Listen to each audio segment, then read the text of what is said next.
Salut à tous et bienvenue dans la quotidienne Mercato. C'est devenu son petit rituel à Dimitri Payet, une victoire, un bisou. Il avait déjà surpris Bounassar après le succès face à Saint-Etienne. Et bah là, il a récidivé l'ami Dimitri. Bon alors par contre, pas sûr que ça lui plaise énormément à Bouna cette histoire. À la recherche de liquidités pour boucler l'arrivée de Benedetto, l'OM se sépare de Clinton Ng.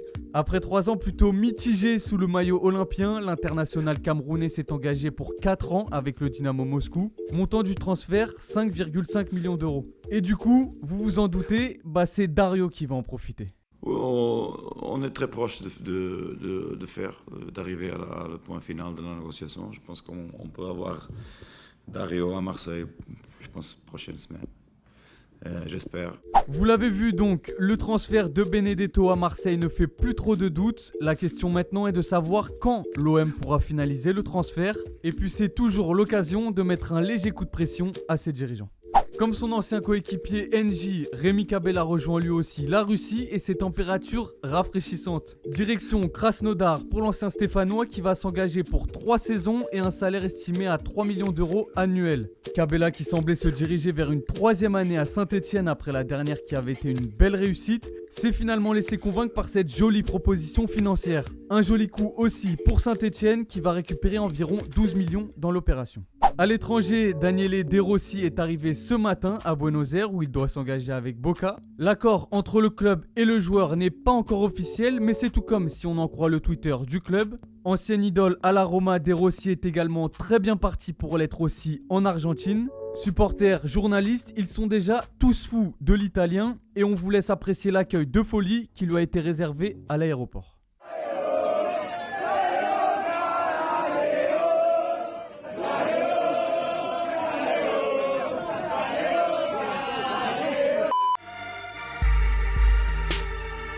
On commence avec l'Italie et le Corriere dello Sport qui titre sur le match nul entre l'Inter et la Juve. Ronaldo a marqué, De Ligt aussi. Bon, c'était contre son camp, mais ça compte quand même. Le Corriere et Tutto Sport salue aussi la prestation de Buffon qui est qualifié de mythe après avoir arrêté 3 pénaltys lors de la séance de tir au but. On part en Espagne où la presse madrilène nous parle des solutions internes du Real à la blessure d'Asensio. Et enfin, le Mundo Deportivo qui fait sa une sur les retrouvailles du Barça actuellement en tournée au Japon et d'Iniesta que l'on voit là avec De Jong. Et d'ailleurs Iniesta, juste après la photo avec De Jong, il a aussi croisé quelqu'un d'autre. Un fan visiblement très heureux de rencontrer son idole.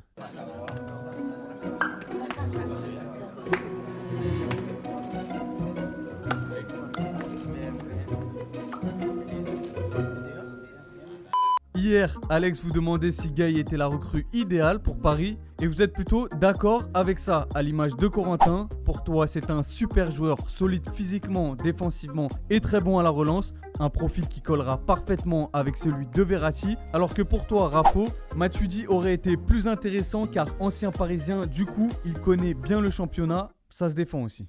Pour le moment très discret sur le marché des transferts, Liverpool et Klopp ne feront peut-être pas de folie cet été. En tout cas, ça ne sera ni sur Coutinho, d'ailleurs estimé aujourd'hui à 120 millions par le quotidien catalan Sport, ni sur Bale. Dans un entretien accordé à ESPN, l'entraîneur des Reds n'a laissé planer aucun doute sur l'une de ces deux éventualités. Même s'il apprécie Coutinho, il sait que l'opération sera très chère et considère que ce n'est pas forcément le bon moment pour faire revenir son ancien joueur. Alors que pour le Madrilène, Klopp qualifie le joueur d'incroyable, précise qu'il n'a rien contre lui, mais qu'une équipe ce n'est pas uniquement une somme d'individualité. Bon alors Klopp, quand il aime bien un joueur, il n'hésite pas à lui glisser un petit tacle, ni vu ni connu. Et c'est d'ailleurs la question du jour, annoncée un peu partout en Europe, où est-ce que vous voulez voir Coutinho continuer sa carrière ? Paris, Liverpool, Manchester, au Barça ou même ailleurs ? 2 commentaires sélectionnés pour demain. Et c'est la fin de cette quotidienne Mercato. Merci à tous de nous avoir suivis. On se quitte avec un super but qui nous vient du SL. Il est l'œuvre de Daniel Bruce du New Mexico United. Quant à nous, on se retrouve demain. Salut !